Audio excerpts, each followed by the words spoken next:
Mock test से related बहुत सारे सवाल हमारे दिमाग में होते हैं कि सर मॉक टेस्ट कितने दें, मॉक टेस्ट को सही से एनालाइज कैसे करा जाएगा, मॉक टेस्ट देने का सही समय कौन सा होता है, मॉक टेस्ट अटेम्प्ट करने की सही स्ट्रैटेजी कैसी होती है। सर सिली मिस्टेक बहुत सारी होती है। वैसे देखो अभी से लेके जेई मेन तक आप सभी जानते हो कि हमें मॉक टेस्ट देने भी हैं, लेकिन मॉक टेस्ट से रिलेटेड बहुत सारे सवाल हमारे दिमाग में होते हैं कि सर मॉक टेस्ट कितने दें, मॉक टेस्ट को सही से एनालाइज कैसे करा जाएगा, मॉक टेस्ट देने का सही समय कौन सा होता है, मॉक टेस्ट अटेम्प्ट करने की सही स्ट्रैटेजी कैसी होती है। सर सिली मिस्टेक बहुत सारी होती है, सिली मिस्टेक्स को कैसे अवॉइड करें। बच्चों इन सारे सवालों के जवाब मैं इस वीडियो में देने वाला हूं, तो सीधा बिना टाइम वेस्ट किए शुरू करें। चलो स्टार्ट करते हैं। पहली चीज भाई, कब से मॉक टेस्ट देना शुरू करना चाहिए। नेचुरल सी बात है बच्चों, बहुत सारे बच्चे एक ब्लंडर करते हैं, वो सोचते हैं कि यार मैं सारा सिलेबस कंप्लीट कर लेता हूँ, फिर आराम से एक दिन आएगा मैं मॉक टेस्ट देना शुरू करूंगा। ऐसा ब्लंडर मत करना भाई, नहीं तो रियल एग्जाम में जरूर फैल जाओगे। सिलेबस कंप्लीशन का वेट मत करना, अभी से मॉक टेस्ट देना शुरू करो, ठीक है। और डर लगता है तो पहले चैप्टर वाइज टेस्ट देना शुरू करो। यानी जिन बच्चों को डर लगता है ना मॉक टेस्ट से बहुत ज्यादा कि सर मॉक टेस्ट से क्या होगा, कितना स्कोर आएगा, किसको क्या बताऊंगा, अरे भाई किसको क्या बताना है, अगर आप टेस्ट नहीं दोगे तो लास्ट में फैल जाओगे। तो इस बात को ध्यान रखो कि पहले start with giving chapter wise mock test, उसके बाद फुल लेंथ टेस्ट देना शुरू करो जितना जल्दी हो सके। अब अगला सवाल हमारे दिमाग में आता है कि sir what is the ideal frequency of giving test, कितने टेस्ट हमें देना चाहिए। तो सीधा काम की बात पे आ जाते हैं। देखो बच्चों, एवरी डे हमको कम से कम एक चैप्टर वाइज मॉक टेस्ट देना चाहिए, ड्यूरेशन 1 आवर, और क्वेश्चंस ट्राई करने चाहिए कि 30 क्वेश्चंस हमें देना है, ठीक है। इसके अलावा अगर आपका सिलेबस कंप्लीशन हो चुका है तो आप एवरीडे 3 मॉक टेस्ट दे सकते हो, 1 घंटा फिजिक्स, 1 घंटा केमिस्ट्री, 1 घंटा मैथमेटिक्स। इससे डेली टाइम बाउंड प्रैक्टिस आपकी हो जाएगी।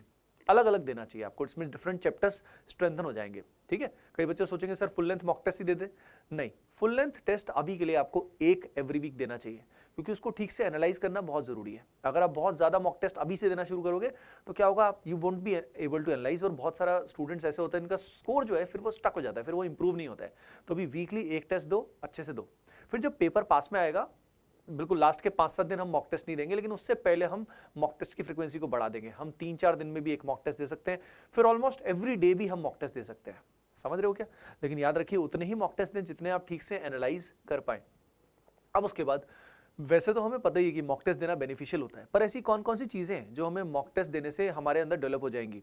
देखिए एक बात मैं हमेशा बोलता हूं, सभी स्टूडेंट्स को इतने सालों से बोलता हूं कि treat each mock test exam like a real JEE exam and the final JEE exam as the last mock test. इससे आपका गेम चेंज हो जाने वाला है। यानी रियल जेईई एग्जाम होगा तो उससे पहले आपको नर्वसनेस भी होगी, टेंशन भी होगी, सुबह सही टाइम पे उठोगे भी, उस स्लॉट में एग्जाम दोगे। तो अभी से जब भी मॉक टेस्ट दोगे आपको रियल जेईई एग्जाम की तरह ही बिहेव करना है। यानी पिछले दिन सही टाइम पे सो जाना है, सुबह आपको जब एग्जाम देना है तो उसी स्लॉट में देना है, या एक बार आफ्टरनून स्लॉट में दो। तो अभी से लेके जब टेस्ट दो तो दोनों शिफ्ट्स में एक बार आप मॉक टेस्ट दो मॉर्निंग के टाइम पे, एक बार मॉक टेस्ट दो आप इवनिंग के टाइम में। यानी पहला मॉक टेस्ट जैसे इस वीक वाला देना है तो आप सुबह दे दो, अगले वीक आप सेकंड आफ्टरनून स्लॉट में दो। उससे आपकी बायोलॉजिकल क्लॉक जो है बच्चों वो सेट हो जाएगी। आप सभी जानते हो बायोलॉजिकल क्लॉक सेट होना बहुत बहुत जरूरी है। तो जो हैबिट्स है ना आपको रियल एग्जाम के लिए चाहिए उसको अभी से बनाना शुरू करो, नहीं तो आपको बायोलॉजिकल क्लॉक फट जाएगी। उस समय आपको नींद आएगी एग्जाम के दौरान पे, मान लीजिए आपको दिन में सोने की आदत है या रात को बहुत लेट तक जगने की आदत है, अभी से अगर बायोलॉजिकल क्लॉक सेट नहीं करोगे तो काम नहीं चलेगा। तो अभी से आपकी हैबिट बन जानी चाहिए, 20 से 25 दिन में आपकी हैबिट बहुत बेटर हो जाएगी। पर लास्ट समय में परेशान मत होइए, अभी से शुरू करें बच्चों, तो आपकी स्ट्रैटेजी सही हो जाएगी, टाइम मैनेजमेंट अच्छा होगा, सबसे इंपॉर्टेंट आपका एग्जाम टेम्परामेंट बन जाएगा। आप अभी से रियल एग्जाम की फील बनाएंगे तो आपको आदत पड़ जाएगी। तो एग्जाम टेम्परामेंट, आपको एग्जाम में उतनी नर्वसनेस नहीं होगी, आपको टैकल करना, प्रेशर टैकल करना आ जाएगा। देखो एग्जाम टेम्परामेंट बनाने का सबसे अच्छा तरीका ये होता है कि सर एग्जाम से पहले डर लगता है, नर्वसनेस बहुत होती है, तो उसको दूर करने का एक बहुत अच्छा तरीका है कि आपको कुछ सीबीटीज देने चाहिए। सीबीटीज का मतलब ऐसे टेस्ट जो सेंटर पे जाके हों पहले से ही। तो सीबीटीज के अलावा ऑनलाइन टेस्ट भी आपको बहुत सारे देने चाहिए, और हर टेस्ट को रियल जेईई की तरह ही ट्रीट करना चाहिए। उसका जो स्कोर आया आप सोचना कि रियल एग्जाम में भी वैसा ही स्कोर आएगा, तब जाके आप उन टेस्ट को सिंसियरली अटेम्प्ट करोगे, ठीक है बच्चों। इस पूरे प्रोसेस में आपका जो एग्जाम टेम्परामेंट है वो पहले से इंप्रूव होता जाएगा, डर आपका कम होता जाएगा।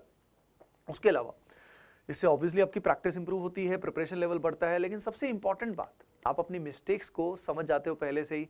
रियल लड़ाई से पहले जो प्रैक्टिस वाले मैच हो रहे हैं उन प्रैक्टिस मैचेस में आपको पता लग जाता है कि यार कहाँ कहाँ पे आप फॉल्टर कर रहे हो, और उसके बाद उसको इंप्रूव करते जाते हो। मैं आपको बता सकता हूँ कि मॉक टेस्ट की सही स्ट्रैटेजी से जो मैं आज चीज़ें बता रहा हूँ उनको अप्लाई करने से बच्चों आप अपना स्कोर ना 10 से 20% इंप्रूव कर सकते हो, क्योंकि सारे सवालों के जवाब आज इसके अंदर मैं देने वाला हूँ एक-एक करके।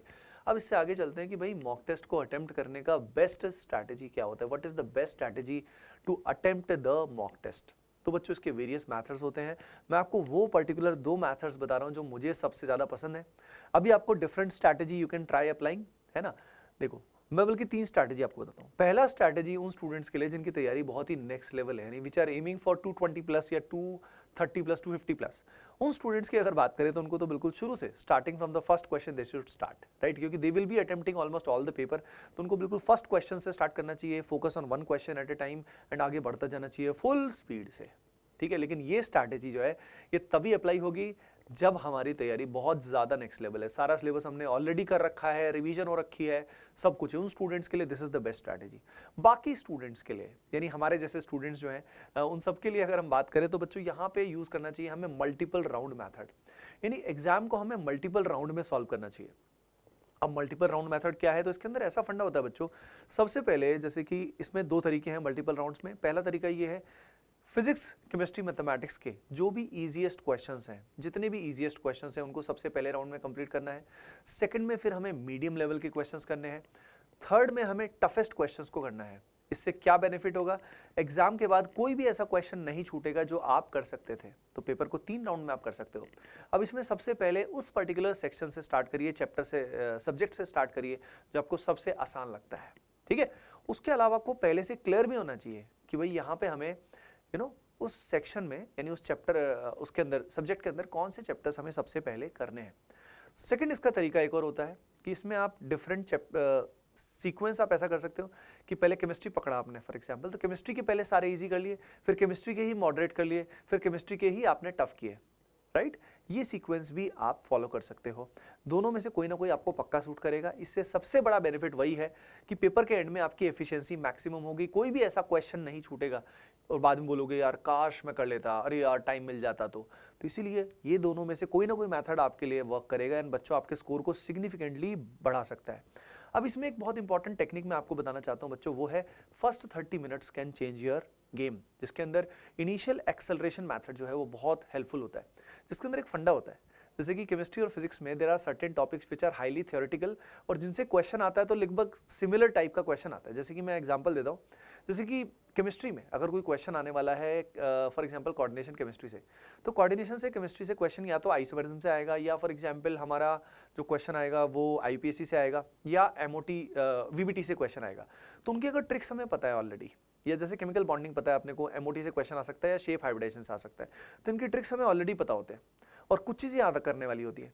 तो इनिशियल एक्सेलरेशन मेथड में क्या होता है कि शुरू से पेपर में अटैक करो।